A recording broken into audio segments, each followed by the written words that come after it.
স্বেচ্ছাসেবক দল কর্তৃক আয়োজিত আজকের এই সম্মেলনের সভাপতি উমর ফারুক কবি, স্বেচ্ছাসেবক দল সদর উপজেলার আহ্বায়ক এবং আমার খুব কাছের বন্ধু, যদিও দেখতে তাকে ছোট লাগে। 1995 সাল থেকে আমার সাথে একসাথে আমরা ছাত্রদল করেছি উমর ফারুক কবির সাথে। সে সোনাপুর কলেজের খুব ত্যাগী নেতা।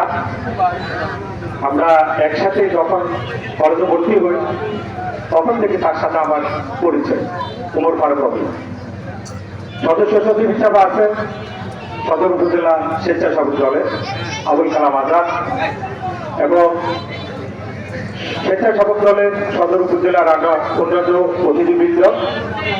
আজকের এই অনুষ্ঠানের প্রধান অতিথি আপনারা সবাই জানেন, যাকে একলাভে নোয়াখালী জেলাতে দলের দুঃসময়ের সাধারণ সম্পাদক অ্যাডভোকেট আব্দুর রহমান সাহেব হিসাবে সবাই চিনেন। তার পাশে আছেন আমাদের পিপি সাহেব, যিনি আন্দোলন করতে গিয়ে আমার সামনে গুলিবিদ্ধ হয়েছেন।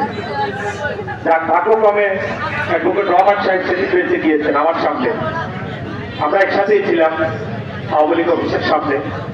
আসলে এটা অনেকে হয়তো জানা নাই, আমরা একসাথে ওই মিছিলে থাকা অবস্থায় অ্যাডভোকেট আব্দুর রহমান সাহেব এবং শাহাদাত সাহেব, এদেরকে আমরা সহ একসাথে কিন্তু গুলি করা হয়েছিল আওয়ামী লীগের অফিসের সামনে পুলিশ করতে।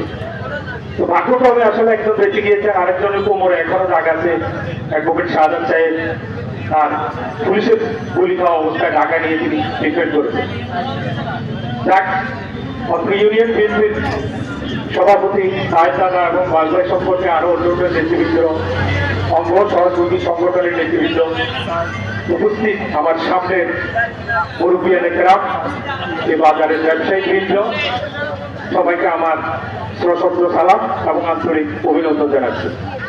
আমি অভিভূত হয়েছি, যারা প্রার্থী হয়েছে তাদের একটাই কথা ছিল যে দল আমাকে নেতা বানাইলেও আমি আছি, না বানাইলেও আছি।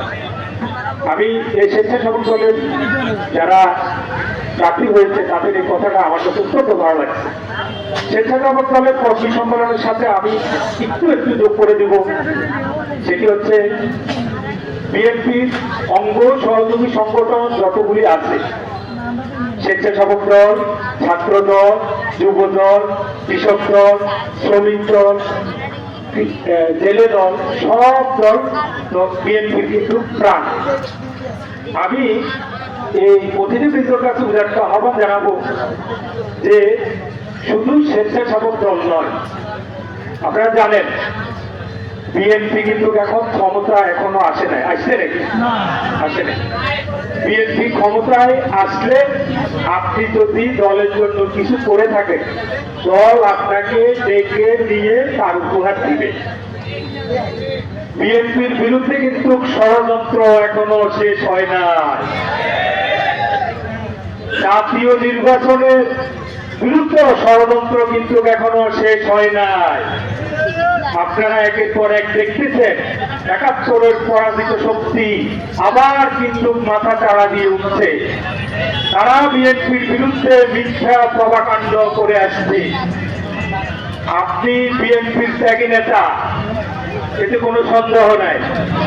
দল ক্ষমতায় যদি আসে আপনাকে মূল্যায়ন করবে, এতেও কোনো সন্দেহ নাই। কিন্তু আপনি দলের নাম বিক্রি করে চাঁদাবাজি করবেন, টেন্ডারবাজি করবেন, অন্যের জমি দখল করবেন, অন্যের দোকান দখল করবেন, আরেকজনের আইন খেলবেন, এগুলি তো বিএনপি করার জন্য আপনাকে দেয় নাই। এই ধরনের আশা করে যারা বিএনপি করার চিন্তা করছেন তাদের সেই আশা কখনো পূরণ হতে দেবে না অ্যাডভোকেট আব্দুর রহমান সাহেব, মোহাম্মদ শাহজাহান সাহেব যতদিন এই এলাকায় জীবিত আছে। কেউ আপনারা এ ধরনের আইন খেলাখেলি দখলবাজি করার সুযোগ পাবেন না। সুতরাং আপনি ত্যাগী, এটা ঠিক আছে। যার ত্যাগ ১০০%, তার পরটা আগে হবে। যার ত্যাগ ৮০%, তারটা আরেকটু নিচে হবে। যার ত্যাগ ৫০%, তারটা আরেকটু নিচে হবে। সুতরাং ত্যাগী করে সব ত্যাগী একসাথ হয়ে লাফালাফি করে দলের ভাগাভাগি করে নিয়ে যাবেন, এই সুযোগ বিএনপি কখনো দিবে না, এই সুযোগ কখনো পাবেন না।